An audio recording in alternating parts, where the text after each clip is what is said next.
Apa sih kunci untuk mencapai kebahagiaan sejati? Secara alami, manusia pasti mencari kebahagiaan dan menghindari penderitaan. Ini sudah naturalnya manusia sejak dulu. Itulah kenapa manusia gemar melakukan traveling, healing, bersosial, bercanda, tertawa, mencari pasangan, atau melakukan hal-hal menyenangkan lainnya. Semuanya demi mendapatkan yang namanya kebahagiaan. Kita memang makhluk yang didesain untuk nyaman berada dalam kebahagiaan. Tapi kebanyakan selama ini manusia itu mencari kebahagiaan itu di luar diri. Padahal kebahagiaan yang sejati itu lokasinya ada di dalam diri.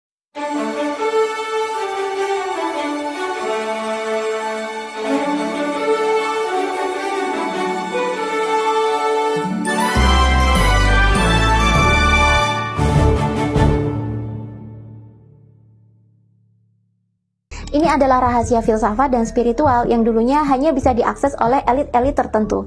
Rahasia ini sudah diketahui dan dipraktekkan oleh raja-raja zaman dulu. Dan uniknya, raja-raja besar di sepanjang peradaban, ketika mereka mempraktekkan rahasia ini, mereka tak hanya mendapatkan kebahagiaan absolut saja, tapi mereka juga berhasil memimpin kekaisaran atau kerajaannya menjadi sebuah peradaban yang besar. Kalau di Nusantara, rahasia ini banyak dipraktekkan oleh raja-raja di era kerajaan Hindu-Buddha dan Mataram Islam. Di Eropa zaman klasik, ketika rajanya mempraktekkan rahasia ini, ternyata mereka juga berhasil menjadi seorang pemimpin atau raja besar, dan namanya ini terkenang sepanjang sejarah sebagai raja sekaligus filsuf yang berhasil memimpin negerinya dengan arif dan bijaksana. Salah satunya adalah Raja Marcus Aurelius yang menjadi salah satu raja besar di Kekaisaran Romawi. Selain menjadi seorang raja, ia juga merupakan seorang filsuf yang mempraktekkan filsafat stoikisme.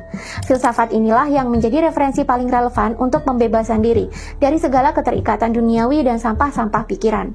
Marcus Aurelius, raja sekaligus filsuf stoikisme di eranya, menawarkan meditasi sebagai jalan perenungan manusia dalam kesunyian, dan ini ternyata bisa membantu manusia dalam rangka menemukan eksistensi diri sebagai makhluk rasional yang paling tinggi derajatnya di bumi.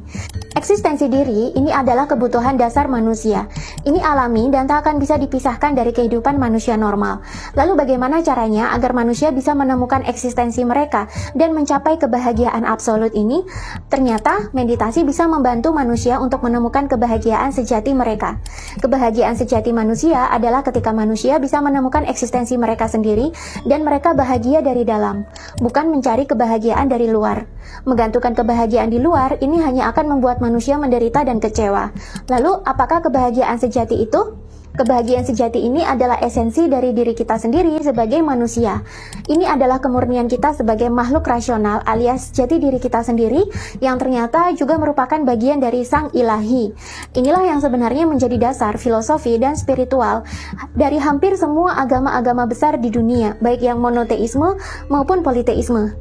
Nah, di Nusantara sendiri, meditasi ini sudah menjadi hal yang lumrah dilakukan untuk menjadi jalan perenungan diri, menenangkan pikiran, dan membebaskan diri dari segala kemelekatan.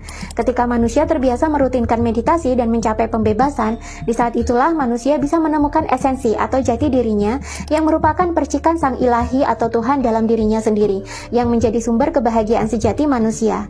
Ketika manusia menyadari rahasia ini, maka manusia akan berhenti mencari kebahagiaan di luar diri mereka.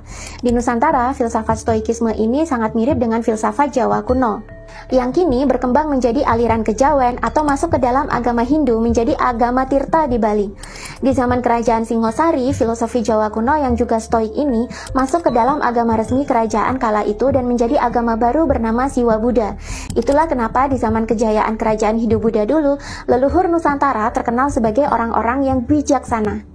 Uniknya, filosofi yang sama ini juga sudah dijalankan di Eropa sejak zaman klasik. Padahal Eropa adalah benua yang sama sekali jauh dari Nusantara. Lalu kenapa bisa orang yang jauh di Eropa sana mempraktekkan filsafat yang sama dengan yang ada di Nusantara ini? Ini memerlukan pembahasan lebih panjang lagi. Tapi jika kalian tertarik mempelajari filsafat stoikisme langsung dari filsufnya, buku Meditation karya Marcus Aurelius ini bisa kalian jadikan rujukan. Di sini Marcus Aurelius menuliskan semua praktek-praktek filsafat stoiknya, sehingga ia berhasil menjadi seorang raja yang besar, namun tetap bahagia dalam kesejatian hidupnya di saat kaisar-kaisar atau raja-raja Romawi lainnya terjerumus dalam jebakan hawa nafsu dan kekuasaan yang membuat diri mereka sendiri hancur.